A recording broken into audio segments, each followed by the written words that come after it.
subscribe to the Donnie Houston podcast, man. I said Big Court is originally from Kansas City. He was signed to No Limit back in the early 90s. He's been down with No Limit for a minute, man. Still down with No Limit. He's the host of the Holdin Court Podcast. And, man, we getting ready to chop it up, man. This should be a real good one. What's going on with you? Wow. Man, chilling. What's going down, man? Oh, man, nothing. Just chilling, man. I'm actually back in Kansas City in Missouri right now visiting for the 4th. So I'm back home for a second, Already. Man, that's what's up, man. Tell me about Kansas City, because that's where you're originally from, right? I'm originally from Kansas City, Missouri, born and raised. I've been in LA 22 years, but yeah, this is my stomping ground, man. I'm from a section called the 4 block, 64130. Those that's in Kansas City, Missouri, that's tapping in. They know what I'm talking about, 64130. So yeah. Okay. That's what's up, man. So tell me how it was like tell me about Kansas City. You know what I'm saying? Like growing up out there. Like what is Kansas City like? Man, Kansas City it's dope, man. It's a big city. A lot of times, I don't think people realize that oftentimes they confuse Kansas City, Missouri and Kansas City, Kansas. I mean, because we're just right there, but it's 2 cities. It's Kansas City, Kansas, Kansas City, Missouri. But we're the bigger city. We're bigger than St. Louis as well. But it was dope growing up, I was born in the 70s, raised in the 80s, I was an only child. So, of course I was spoiled, even though I was in the hood. I had a beautiful childhood, you know what I mean? Same proverbial story, growing up in the hood. Gangs kind of, came to Kansas City in the 80s, of course, with the crack epidemic. So you had a lot of LA cats migrating to different Midwestern and Southern cities and setting up shop. So a lot of the cats here in the city, whoever they was copping they work from, that's who they align themselves with, in terms of Crips and Bloods. We, back in my day, the city was primarily Crip, somewhere around the early 2000s. I think Lil Wayne made it fashionable to be a red rag, to be a Damu. But shit, back between Wayne and Game, that blood shit turned up, boy. it turned up because shit in my day, I mean, it was a couple red rags, but you had to have heart to be a red rag because it was probably 20 Crips for every Damu. You know what I mean? But we got infested with the gang shit, just like any other city. But Kansas City was always cool. Me getting into music, it was a little difficult because we didn't have industry like that. Like in Houston, I kind of came up on Houston culture because, I mean, of course, y'all had rap a lot. Y'all had Screw, DJ Screw. Y'all had a couple people down there that were regional, kind of national as well. But, we really didn't have industry in terms of entertainment like that here, not in the hip hop that we didn't, so. But yeah, Kansas City is cool, bro. It's a lot of gentrification going on right now, but it's cool. Yeah. Did you get down with the gang stuff and all that? Yeah, yes and no. It's this is a running joke with people that know me. You know what I mean? Like, it's funny because Tech Nine used to refer to me as Crippin' Ass Court. That's only because, but I was never an active gangbanger. See, it's a difference. It's a difference between an active gangbanger and someone who is gang affiliated. I was very, very much gang affiliated because where I'm from, the 4 block, it was all Crips. And I ran with a clique called Southside Posse in the 90s, and they were Crips as well. So it didn't help that I ran, I was from a Crip section. I ran with Crips, but no, I've never been an active gangbanger. Yeah. So what was like your team like? I mean, were you rapping? Like, how do you get to the whole music thing? What were you doing before rapping all that? Before rapping, I was an artistic child. You know what I mean? I was very creative. I wrote poetry. I could draw really good. So I think it was a natural transition to go into some type of written expression, being that I had all of those talents. And just growing up listening to hip hop, man, listening to Ghetto Boys, listening to Ice-T, listening to NWA, listening to all of that in the late 80s. And, just kind of, it started as a hobby, you know what I'm saying? And then shit, probably by 89, 90, I'm writing raps in class, So yeah, the music just kind of came on because, I don't know how old you are, but, back in the late 80s, early 90s, we had Yo MTV Raps, this thing was fresh. It was new. Right. You know what I'm saying? Right. So, everybody wanted to be a part of it. Of course, none of us knew the business. We're kids, so we don't really know what that looks like once you get in there, but it was still, exciting. So, yeah, it was just something that I started out doing as a hobby, because initially I wanted to, even though I was in the hood, you know what I mean? Like I was very good at playing basketball, but I was also smart academically, but I wanted to be a professional BMXer. You know what I mean? I was about them bikes, bro. I had the Mongoose and you know what I mean? I was trying to get sponsored by Mongoose and GT in the hood, you know what I mean? So, I was actually in the newspaper back then too for being one of the few black kids that were partaking in that sport.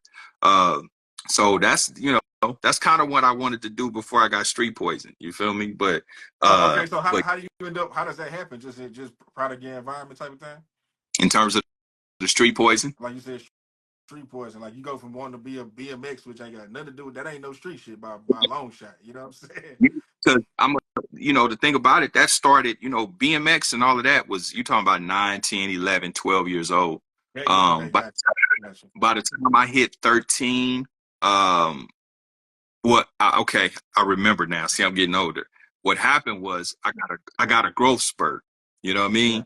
So it was like shot up, and so now what happened was my knees was hitting the handlebars and shit, so I was trying to adjust to my new body, and my affections start going other places, and I really start getting into basketball. So I think that, and then the environment just becomes hostile. Again, you got crack cocaine, you got gangs, and then I have hip hop in my ear that is contextualizing what I'm seeing. You know what I mean? So I'm hearing Ice-T and WA talking about the dope houses and all that. See, I didn't have older brothers, so me and my peers, we're all, we know what we know just from watching, right? So I don't have older brothers that's in the game, that's bringing it back and showing me and teaching me and demonstrating. So I'm learning just as I see it. I think by the time we hit 13, 14 is where now the environment is hostile. Niggas is robbing niggas for Jordans, robbing niggas for starter coats, robbing niggas for Daytons and all of that. So the little niggas that do have brothers, see, I'm having to deal with them. You know what I mean? Because they're being demonstrated what this attitude is and this energy. So, around 13, 14, I'm like, and I said this on No Jumper too. And I think this is important. And if most niggas in the hood are honest with themselves, I believe a good portion of us had the same experience, because we are not born just inherently prone to criminality. That is a learned experience. This is environmental, So what happens is, you start off being somewhat fearful because you see, oh, this nigga got smoked, that nigga got robbed, damn, so you don't want to be victimized. So in essence, what happens is, out of fear, you want to protect yourself. You want to defend yourself. So you tool up, you take on this attitude to protect yourself. But now, what happens is you see the adulation that comes with that type of behavior. You see the respect that comes when you put a demo down or you do something, or, that show of aggression. And in turn, you start perpetuating that same element that you probably was once fearful of. And you don't realize now you become the problem too. Now you become predatory. So that's how it happened for me, because as I can, I've never been one of those guys to try to make it seem, and I do understand that a lot of guys did have rough upbringings. I had a beautiful childhood. You know what I mean? I was raised on love, not survival. But at the same time, I have to go outside and I have to deal with the environment. So, so that's how I slipped into that whole thing, of getting street poison. Yeah. So where's rap at that time when all these things are going on and you start to get involved with like street activity and all that? Well, because shit, I had to figure something out because I went to jail at 15. So I get jammed up at 15 and I got some serious shit going on. They talking about certifying me and giving me juvenile life and then sending me to prison. Wait. How do you get there? What? You said how they talking about, putting all this time on you and all this. Like what do you land you in that position? Yeah, so like I was saying, that dealing with the environment, bro, you know what I mean? Like, me and my partners, we got bullshit guns. Back then you was lucky if you got a Lorson or a High Point or a 25 or something like that, but back then, Yeah. you know what I mean? The little bullshit. And so back then, for some of the youngsters that may be watching, there weren't Dracos and switches and shit like that. So, it was Tech 9s and Mac 11s, Mac 10s, SKSs, AKs, the full size ones. ARs wasn't even a thing really in terms of popularity. So, shit, it was cracking in Kansas City. It was vicious back then, So we felt like we needed better guns. We felt like we were outgunned with just whatever that opposition was, that threat was. So we came up with a plan to rob a gun store. And we did it. We robbed a few of them actually. Yeah. So shit. How long did y'all go on this spree of like hitting these gun stores and shit? It was a whole summer. We hit pawn shops, we hit gun stores, we did all that. So here I am, 15 years old, 14, 15. I got brand new assault weapons with price tags still on them. You know what I mean? And just to show you the mind of a child. So when we hit the gun store, back then I was good at stealing cars. So what we did was, again, I don't know how old you are, but back then, Oldsmobiles and Chevys and shit, they were easy to tilt, which, you get in, you break the left steering column, you pop the ring off, pull it up, yank it left to right, bam, you're gone, right? So what we would do is we would steal those cars and then we would run those cars through the front of the stores and then run in behind them. And so basically, this is during the day, or this is just whenever. Say it again. When y'all running these cars through, like just during business hours, or this is like after hours and shit? This the middle of the night. Yeah, this midnight, 1 o'clock in the morning. So we wasn't like robbing, going in, gun to gun with no gun store. Yeah. This was B&E. You know what I mean? So we do that, and we got the guns, but what minor oversight on our side is we didn't realize we weren't old enough to buy ammunition. So we had all these guns with no ammunition. So what happened was, one of the gun stores that we hit, they had just put plywood over the front of it. They hadn't fixed it yet. So what we did, we went back, pulled the plywood off, jumped in, and stole a bunch of ammunition. So, but that time that we went in, I left a footprint. I had them soldier Reeboks in, so they had a cast of my shoes and my footprint from jumping in there, which I found out later on. But so yeah, and we inevitably, of course, got jammed up. Luckily for me, because I was the youngest on it. How they end up catching y'all though? So a lot of the stuff that we did in my homeboy's car. But we always had stolen cars, but because, again, like I told you, we would run the stolen car through the front and then hop in his car. Right. So, witnesses, people see shit, you know what I'm saying? And so we didn't realize how hot his car was. You know what I mean? I got this car every scene like one. We fucking see, right? So here we think we nickel slick, you know what I mean? Yeah. So true story. We was not too far from actually where I'm at now. We were, I don't know, I can't remember if we was about to hit that same spot for the third time. I want to say I think we was about to hit that spot for the third time, and police was just riding by. They seen the car, did the U-turn, and we had some of the guns in the car. You know what I'm saying? It was, I'm 15. Everybody else on the case is 17, 18. I'm the youngest. So we end up getting jammed up like that. You know what I'm saying? They knew who we was. We kids. And so they come behind us like, hey, driver, put your hands out. They didn't come up as for ID. They knew who we was. And so, yeah, that's how it went down, bro. God damn.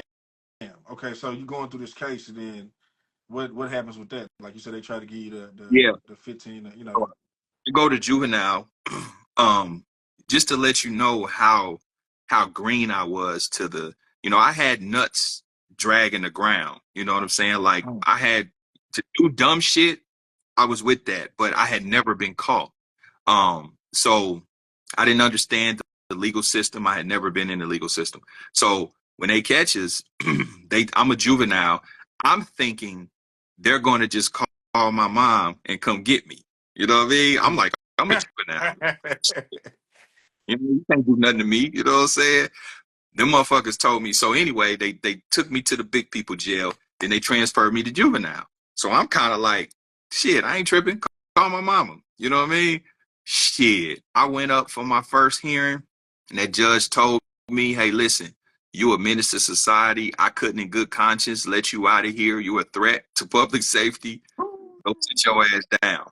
And I was like, well, that's strange. Like, you know what I mean?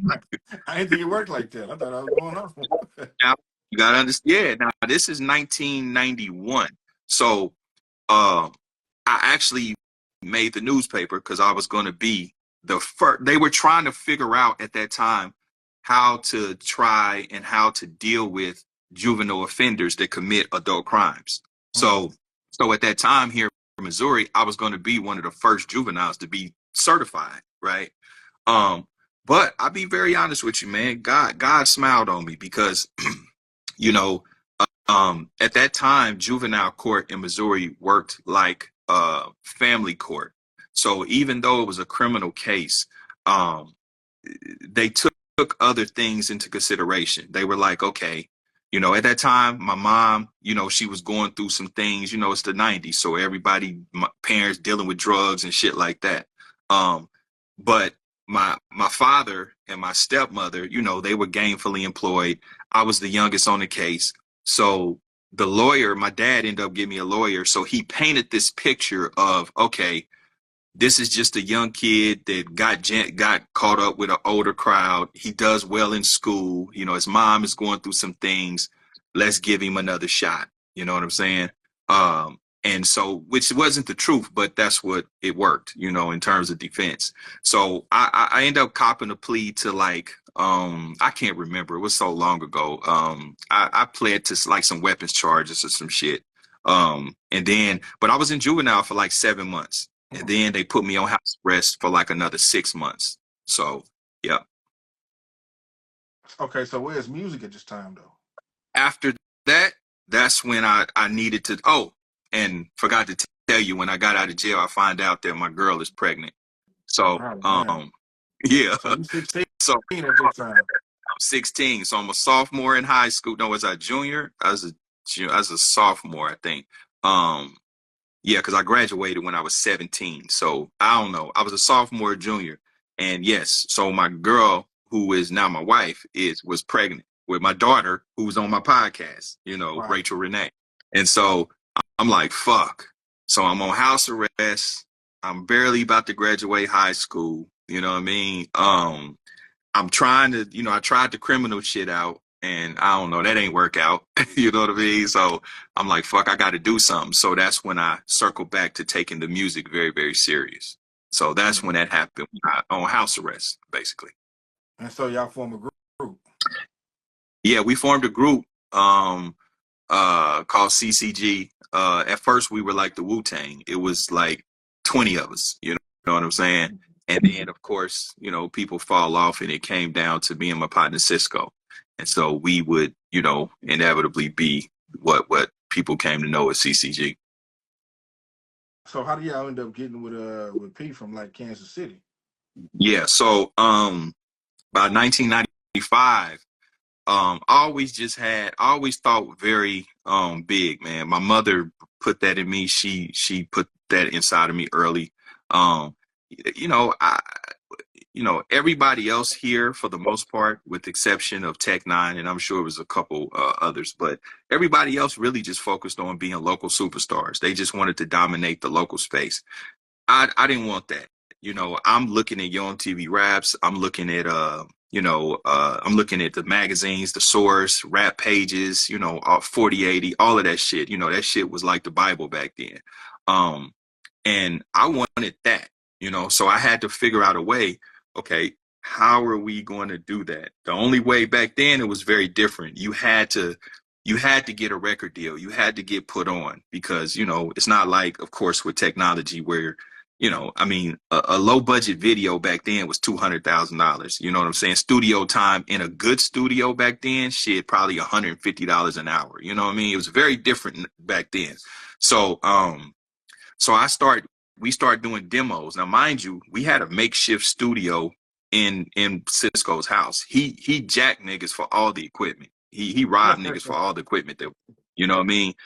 And so we made demos in the house, and then I just came up with a plot. I said, well, man, I'm going to send this shit to all the record labels, So when back then on your tapes and your CDs, the address and all that would be on there. So at 17 years old, I had the inclination to say, okay, I didn't realize what I was putting together was a press kit, but my common sense told me, okay, we don't have an album. We just have a cassette tape demo. So let me write up who we are. So I sat down. I used to handwrite our bios, Then I said, well, damn, they need to know what we look like. So let's take some pictures. So we get some 1 hour photo pictures and shit, and our people dances and shit, you know what I mean? And so I put these packages together. And so for months, I would just mail them off. Arista, Zamba, Jive, just whoever's album I bought, I'm getting the address, mailing them out. So what happened is I started getting a lot of those packages back with a stamp on them saying that we don't accept unsolicited material. I didn't know what that meant. I just figured they not fucking with it, right? Yeah. So I said, well, let me try to, send them to, I didn't have the verbiage of independent. I didn't even know that jargon, but No Limit and Black Market and Rap A Lot, these record companies seemed more attainable and reachable, smaller. So so I sent it to Ruthless, Black Market, Rap A Lot, all of that shit. And so I sent it to No Limit. Now, this is the crazy thing about it. I never even knew who P was. I wasn't familiar with his music. But my barber at the time, shout out to Romeo Ronell, he was a party promoter here in the city. I remember him cutting my hair one day saying Master P. And I'm like, I don't know who the fuck that is. You know what I mean? And so, but at the time I had a guy named Dank Nitty that rapped with us. People would say he sounded like Master P. So I was like, who is this Master P nigga everybody talking about? And so I had finally heard Ghetto's Trying to Kill Me. And I was like, oh, okay, that's kind of dope. So I was like, shit, let me see the tape. Fuck, I sent something to him too. So I didn't know about No Limit and none of that shit. So now what I will say, I became a fan when 99 Ways to Die came out. And I was like, oh, okay. I like this dude, you know what I mean? And I got his record company fucking information. So yeah, I'm finna burn this bitch up, right? So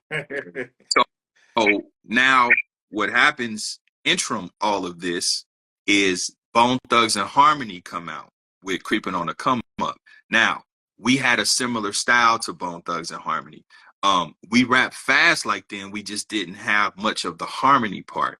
So when they came out, we was kind of like, man, who is these niggas? You know what I'm saying? Like, They dope.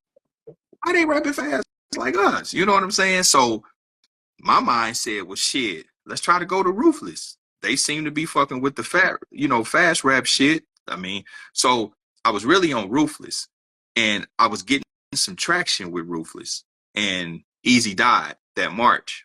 So I was like, fuck, You know what I mean? Because I was communicating with them. Shout out to Cassandra Ware. She was the lady that used to answer the phone. She used to work for E. And I got to know her from calling so much, you know. So once Easy died, I shifted my focus to everybody else. But for some reason, he had a voicemail. So because I could actually leave a voicemail, I would fill his voicemail up. I sent him probably 10 tapes, you know what I mean? So long story short, bro, he heard the tape. They was doing Down South Hustlers. He called me. At that time, again, like I told you, I got off house arrest, so I'm living with my dad. My dad's name is Court too. And so P called a crib, like, hey, can I speak to Court? And I'm like, he ain't here, because it was a voice I didn't recognize. It wasn't one of my homeboys. And so he was like, well, tell him Master P called. I was like, well, shit, hold on. I was like, nah, it's me. He was like, nigga, you dodging somebody or something? Like, well, you know, what you got going on?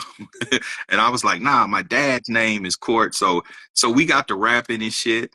And, you know, he was like, man, I'm fucking with y'all. So at that time, what it was is Bone Thugs was blowing up, and we were supposed to be his version of that, of them. Gotcha. And we end up doing R.I.P., the song R.I.P. on Down South Hustlers, which is our first gold record. And so that's how the No Limit connection started. So how do you move immediately when you go do the record, or like when do you make the move? No.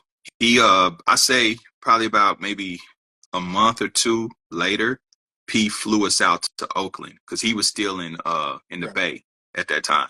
Gotcha. And so we stayed out in the Bay for a few months, and we recorded an album. We did a bunch of shit. And then right after Ice Cream Man came out, then we came back to Kansas City. Why'd y'all come back after Ice Cream Man? Well, it was basically P and my partner, they didn't get along. They didn't like each other. Just plainly put. Me and P was just talking about this the other day. We was just laughing about it. Them niggas was oil and water. When they it's like they see each other and didn't like each other. You know what I mean? They just didn't like each other. Just plainly. But I mean, your relationship with P stayed intact though. Yeah. Mm-hmm. So with my partner too. You say what now? I'm still cool with my partner to this day. And him and P never worked it out. It just was what it was. So P just felt like, you know, he told me, he said, man, that little red nigga gonna get you killed. That nigga gonna get you killed. Like, you know, my partner was just a savage. You know what I mean? He was a savage. You know what I mean? So he was just standing on his shit, and he didn't much like P. He didn't trust P. He didn't like him, you know? And he was like, man, that's your boy. I don't like that nigga, man. Like, nigga, fuck nigga. And P was like, man, I don't like that red nigga with you. That nigga gonna get you killed. Like, it was just, you know. That's wild. So did you get, who were you like probably closest to other than P when you were over, you know, with your time at No Limit? Serve on, serve, at that time or now? Well, we could just say just in general. Yeah, we just say just now. General. Period. Mr. Servon, XL, the producer, Silk, KLC, Boz. Boz is that's like my brother. Excuse me. Jimbo, really everybody, but those ones that I just said are very personal, like family, you know what I mean? Let me ask you this, and I want you to give me an unbiased answer because you've released an album. What's the best album to come off No Limit? I would say either The Last Don or they would be Master P records. It's either The Last Don, Ghetto, or Ice Cream Man. It would be, yeah. Oh, somebody just said Silk the Shocker. Yeah, that first Silk album, The Shocker, with him coming out the TV, that's a classic too. Charge to the Game is a classic too, though. Yes, for sure. I talk to Silk almost every day. It's too unpredictable. That's cool. Yeah. was a big fan of Mystical even before he went to No Limit, but I don't know. If I could be honest, shit, P was my favorite. You know, it's strange because even though he's one of my best friends, like in terms of he was one of my favorite artists on No Limit. You know, P was one of my favorite artists on No Limit. Him and Fiend, Yeah.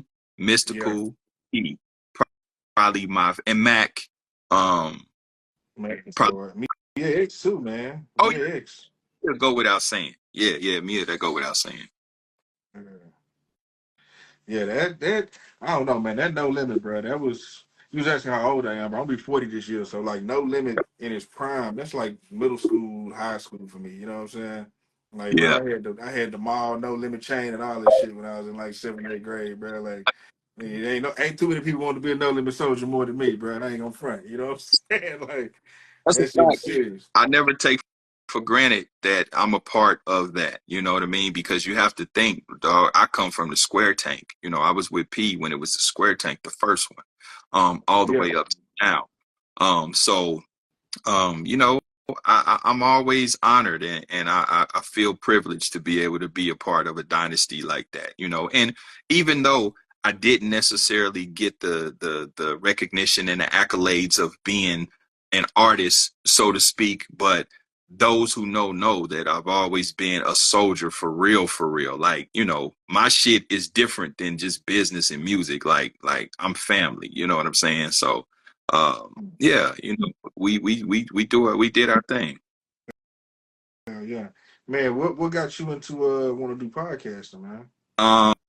Um, Basically during COVID, bro. Um, you know, sitting still, watched everything on fucking Netflix and on TV, and was like, man, you know, I started watching Gangster Chronicles, Vlad. I never even watched Vlad before then. I just started watching Drink Champs and different things like that, and I was like, damn, I might have something to offer in this space, you know. Me and my partner, producer Ken, you know, we go back 20 plus years. We would have conversations, phone conversations, just about rap and about hip hop and about the shit that we grew up in the 90s, primarily West Coast shit. And we would just, before we know it, like it would be a simple conversation like, hey, bro, what you got going on today? Then before you know it, it'd be like, bro, I was listening to Brother Lynch Hung album. Like, what you think about this? And man, and then it would turn into a 2-hour conversation, right? So we was like, man, we should do a platform and just talk about the shit that we liked from the 90s. You know what I mean? You know, let's Yeah. talk about SIBOs and the Mr. Doctors and the Mac Dre's and all of that. But it turned into something else because, of course, I know a lot of people being in LA. I have a lot of celebrity friends and associates. So I was like, well, damn, let's invite some of my celebrity friends. So it just kind of it morphed into a little bit more than what we initially, you know, had the vision of. But that's what got us started, just really wanting to talk about 90s gangster rap, you know, Yeah. but once I got into the space, I understood the power of it. And then I saw more. I was like, okay, you know, I kind of bear the burden of culture and to represent. But at the same time, you know, when I started paying attention and studying the landscape of media and black media and podcasts, and I said, damn, it needs to be some balance in this bitch because there's a lot of kind of bullshit and you know the salacious shit, the gossip shit, The negative shit. Yeah. Yeah. negative shit. And I was Yeah. like, there's nothing to represent the culture and make the culture look good. And it's okay. Like I love, you know, I've had Mob James, I've had controversial figures on my show. I've had, you know, drug kingpins, I've had gangsters, all of that. But there is a way that you can unpack and talk about the ills of our culture. That, you know, it's not, I didn't want to be exploitive. I didn't just want to get on there. Yeah, man. So how many times you been shot? Man, how many times you been to jail? Damn, your people was on drugs. Damn, you've been raising yourself since Yeah. you was, you know, Yeah. and that's if that's your story, cool. But let's talk about why that happened, you know, and how you work through Yeah. that, and you know, Yes, of all that. Yeah. Yeah. Yeah.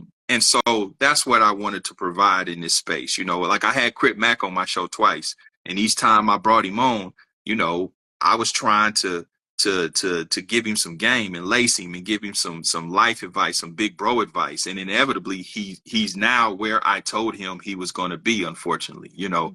So you know, that was just my take on it. I wanted to bring balance to the game. Yeah. What's been some of your favorite, you know, moments? You know what I'm saying? Like you say, you had celebrity friends and various, you know, types of guests from various backgrounds, man. So what's been some of your favorite moments within this? Um, of course, OG Ice-T, you know, having Ice-T come to my show not once but twice and embrace me and ingratiate my platform and to really endorse my platform. And you know, I fuck with Ice-T in real life, you know, that's my OG. But you know, Ice-T, Jay Prince, you know, for Jay Prince to show up for me and give me that support and give me that love. Um, um, of course, having all the Bone Thug members, with the exception of Wish, but you know, having Lay, Cray, Flesh, and Busy, you know, which I have different relationships with all of them. Having Bone Thugs, you know, I'm really blessed in how, excuse me, you know, I've built the platform, and you know, it's funny because a lot of celebrities now reach out to me. You know, they either reach out to me or their people reach out to me. I'm always flattered and honored, you know, when celebrities share my content. Or man, I don't, because I don't want to, you know, seem like I'm clout chasing, but you know, I get so many different celebrities that even if they have not been on my platform, they message me and they say, "Hey, I love what you're doing. You know, you're very good at what you're doing. I follow everything that you're doing. We're going to connect at some point, but keep it up." I'm talking about people that I wouldn't imagine. I'd be shocked, you know, and then they'll send me their number like, "Hey, hit me up, you know, stay in contact. I love what you're doing. There's big things coming for you." So, yeah, so I enjoy what I do. And I think that it translates, you know, on the platform. Yeah, man. How have you seen? 'Cause you said you came in the pandemic, so that's like, you know, 4 years now at this point. How have you I'm, seen it? You know, things. You say what now? I'm 3 years old in June, officially 3 years. Yeah, yeah, man. How have you seen things like evolve? You know what I'm saying? Because or do you feel like things have evolved as far as like in the digital space? Yeah. I've learned so much, bro, because prior to that, I had never even uploaded a video to YouTube. You know what I mean? So like I said, I'm not Yeah. a techie guy. It's probably my fault that I can't see you, bro. I'm sure it's some setting in this new fucking phone or something, right? But um, excuse me.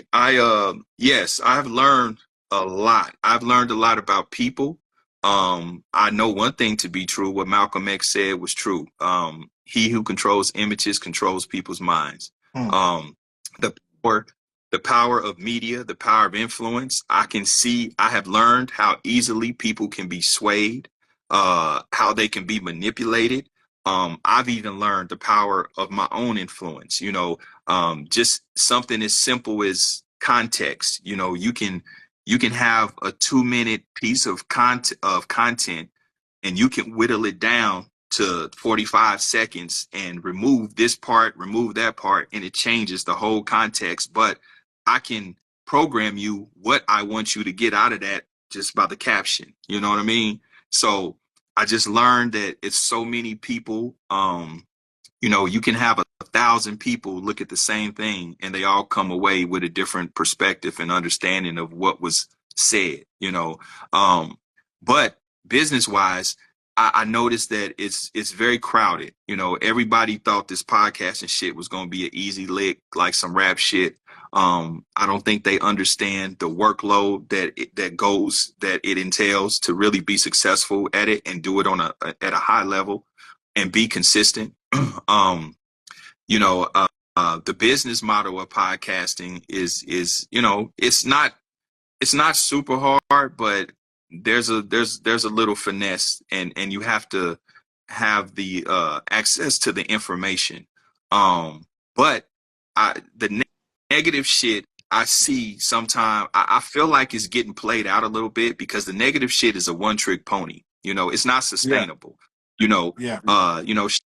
shout out to No Jumper. You know, I've been to No Jumper twice, and I was very grateful for the exposure over there. But you know, when I watch kind of, and I'm not saying this in a criticizing type way, but just in a you know, just observing, that type of content is not sustainable because you have to continuously try to create bullshit, and that line gets pushed back further. You crossing the line over to where, you know, it becomes corny, and people get burnt out on it, and then you run out of shenanigans, you know what I'm saying? Or it just becomes downright dangerous and bad for business, you know?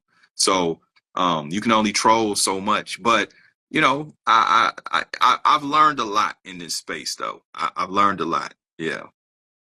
Yeah. Well, man, you have is there anything else you're gonna be doing in the digital space or with media or like anything outside of podcasting? Like any type of content you're trying to, you know, you're looking forward to creating like in the future? Yeah, for sure. So I have a couple things. Well, I created my own community called Legacy Builders University. Of course, everybody can go to iambigcourt.com. So basically, because I'm sure you've learned this too. One thing that you know, and kind of going back to what you said previously, you know, when you talk about YouTube, right? And I'm kind of giving up some digital game. You probably already know this, but the people may be aspiring to get in this space. You know, YouTube can be up and down depending on how YouTube want to fuck with you. You know, you could be getting good money with YouTube one month, and then the next month is like, what the fuck is this? You know what I mean? So what I learned and what I wanted to do was pivot and not be so dependent upon algorithm. You know, so this is why my daughter actually brought to me Rachel Renee and helped me create a community called Legacy Builders University, where I give the people that really rock with me, I give them exclusive content. And this content is different because a lot of people ask me about healthy living, working out, mindset, money, because I have different business ventures. You know, I have real estate. I have so many different things that I do. And so obviously me being next to P, I've learned a lot as well, you know, in that journey. So to be able to share my knowledge, my game, that's why we created Legacy Builders University. So we have classes that teach you how to monetize social media, teach you how to do e-commerce, healthy living, mindset courses, just because, you know, everybody want to be millionaires. Everybody want $10 million. But what they don't understand is you first have to become that individual to be able to go get that. You know what I mean? That, and then too, I wanted to give something back. You know, one thing that I've learned, I always say you live life long enough, it'll teach you how to live. And so with that being said, you know, it's like, okay, what is my legacy? You know, people's not going to remember the car that you had, the chain that you had, or whatever. People remember how you made them feel, or things that you said to them, or how you inspired them, or whatever you did to evoke some type of thought or change with them. So that's what Legacy Builders University is about. So anybody interested in that, they can go to iambigcourt.com. Of course, on my IG, you can hit right on the app. And we have some success stories. We have people that joined my community that are already making a couple $1,000s a month just off of faceless content. You know what I mean? So just so people know, it's not just me doing it. I have a team of experts and coaches. I have a guy, part of my team, that's made millions in e-commerce, you know, so he gives that game. You know, so I have that. Also me and Steele from Gangster Chronicles and Willie D from Ghetto Boys, Willie D Live. You know, we got some things that we working on in terms of our own TV platform, OTT, over the top platform. Shout out Called to Steele. Steele talk to me about that. I know what you're talking about. Yeah. I miss Steele. Yeah. Oh, okay. Okay, yeah. Still know each other. Yeah. I'm talking like you know Steele. So yeah. So we, you know, we have some things that we're working on as well. Trying to build that out. I have a movie coming out soon on WeTV, all black as well, called A Little Piece of Heaven, starring myself, Jasmine Lewis, and Travis Cure from the Oval. Jasmine Lewis played Ice Cube's wife in Barbershop. So okay. It's a romantic dramedy. So, you know, I got a big role in that. So I got that coming out as well. And then, you know, my daughter, my daughter Rachel Renee. I'm producing her podcast as well. You know, people love her on my show. And so, I'm gonna give her her own little space to kind of spread her wings in this media space as well. And yeah, that's what. And we build in Holdin Court, man. You know, I think I'm going to do a Holdin Court podcast, like remote channel and satellite channel, because I like to do my shit in person, as the difference with doing it in person. Right. But I have a lot of people, a lot of celebrities and a lot of different influential people that, live in other places that like, man, I want to do it, but let's just do it, through Zoom. Let's do it through, StreamYard or whatever. Me personally, I don't like the aesthetic of that. So I didn't want to mix that with my in-person shit. So I said, man, I'm going to do a different channel for that. So yeah, just moving forward with Legacy Builders University. That's the thing that I'm most excited about. And of course with P, P is doing this thing with Walmart. He's working through some things. So that's going to open up opportunities. We have some ideas of doing some different healthy products with me, at the forefront of that, because I can communicate that product, obviously, because I live a healthy lifestyle. So yeah, that's what I got cracking, brother.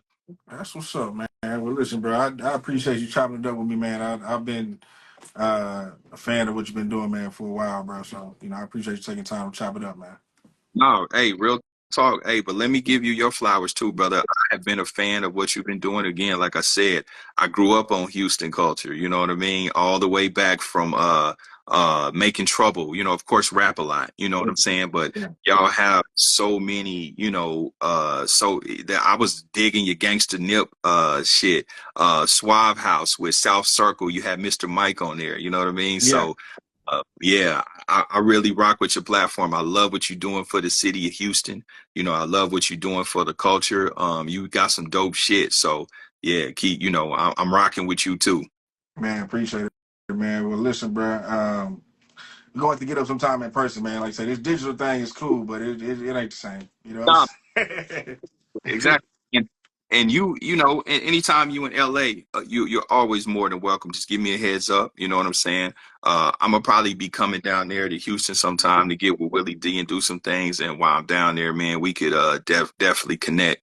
And I'd love to come in and sit down with you. I didn't know that you did people outside of Houston. Yeah, for sure. Okay. Yeah. Because Definitely. everything else pretty much was Houston, which was dope. Because I mean, y'all got some influential people down there. Well, I mean, it's something, I feel like, and even when we started, I just feel like people in Houston weren't really getting the opportunity to tell the story. So it's like we have so many stories here. It's like, shit, I can tell these forever. You know what I'm saying? But then you also get a David Banner, or you get a Spice One, or you know what I mean? Whoever, you know what I mean? So yeah, Who's your favorite rapper from Houston? Scarface. Scarface. Yeah. Okay. All right. But then it's like when we talk about Houston rappers though, like we talk about like, all right, outside of Scarface, who your favorite? Then you got to talk about like the Houston, your little Kikis and Zeros and Yeah, Slim yeah, Thug and Paul. That's a whole nother conversation. You know what I'm saying? yeah, yeah. I used to, man. I bought back in the day, man. I bought all that shit. Gangsta Nip. What was they? Nemesis. Is Nemesis from Houston or Dallas? That's Dallas. Okay. But what was the one they was on Rap a Lot? They was it the Terrorists? The Terrorists was on Rap a Lot. Yeah. The Yeah. Convicts? Wasn't it the Terrorists, Convicts? Convicts, yeah. Big Mike and 3-2, yeah. Yeah. Yeah, I came up on all of that shit. K Reno, uh, yeah, it's so many Houston motherfuckers. Let me ask you something real quick. Mr. Mike, Wicked Ways, or that first South Circle album? Man, that's tough. Okay. I'm probably gonna say Wicked Ways for me personally. Wicked Ways. I'm Okay. probably gonna say Wicked Ways. That South Circle album, that first one, bruh, the production. Who was that on the production? Was that Slice T? Who was T Mix? T Mix? T Mix. Okay. Yeah, T Mix, man, listen, that, sonically, this is the one thing I say, Rap a Lot and Suave House, right? I I would say Scarface's Untouchable album sonically was superb. Yeah. But that fucking 8-ball MJG sitting on top of the world, bro. That's the most sonically complete instrumentation and everything. That's the best mixed, mastered, fucking rap album that I think I ever heard, bro. On Top of the World. On Top of the World, bro. It's a classic. I'm gonna have to go back and play it when we get out the phone. That's a classic for sure, though. Good system. Yeah, play it on a good sound system, bro. Like the instrumentation and just sonically, yeah, that album. You know, Suave House was giving Rap a Lot a run for their money. Yeah. Yeah, I don't really want to get into too much of that, but yeah, they were. Because I'm an outsider, you know what I mean? So I'm not held to the same standard, but from the outside looking in, you know what I mean? And mind you, I love Rap a Lot. It's not too many things, you know, and I don't even know anyone personally from Suave House. Not that I can think of in my head, but, you know, a lot of people from Rap a Lot. But yeah, Suave House had some, they was on Rap a Lot's heels, bro. Yeah. During that time, the night. They had squad over there, man. Yeah. So man, Houston, man, y'all definitely got some classic motherfuckers. I think I was talking to Steele the other day, and I'm gonna let you go. I don't want to mess up your time, but I was how I think that, because a lot of times we say Scarface, but I'm telling you, man, I feel like Willie D was underrated. You know what I mean? I feel like Willie D was underrated in Houston. Like that Controversy album. Oh, that first. That's the classic. Yeah, for sure. That's it. Yeah. You know what I mean? Even you know, some of his shit on the Ghetto Boys. Like if you think about it, Homie Don't Play That and Read These Nikes and all of that shit. Like, you know, I think that Will don't get the credit that he deserves. You know what I'm saying? Coming out of there. And of course, Zero's a beast. Yeah, for sure. Yeah. Willie shit was always just raw, man. Like raw as fuck, dog. Like Just yeah. Funny. It was funny. It was gangster funny and raw at the same time. You know what I mean? But I think it was probably to some degree too raw for motherfuckers. You know what I mean? Which is why he probably didn't get, you know what I mean, the recognition for some of the stuff. You know what I'm saying? But yeah, man. But shout out to H-Town, bro. Yeah, for sure. For sure. Hell yeah. Well, yeah, man, like I said, bro, we're going to do it, man, in person, bro. It's like I said, it's digital thing, cool. Yeah. But it ain't the same. You know what I'm saying? Good. All good, man. It's all love, man. Listen, I appreciate you. Anything that you need my way, any way I could be of service to your movement or whatever, don't hesitate, brother. And quick question. Is there a way that we can save this live, or once we get off, it's done? No, I'm going to save it and run it on YouTube and all that. But I'm going to save it, too. It'll be on my page, I think, for a little bit.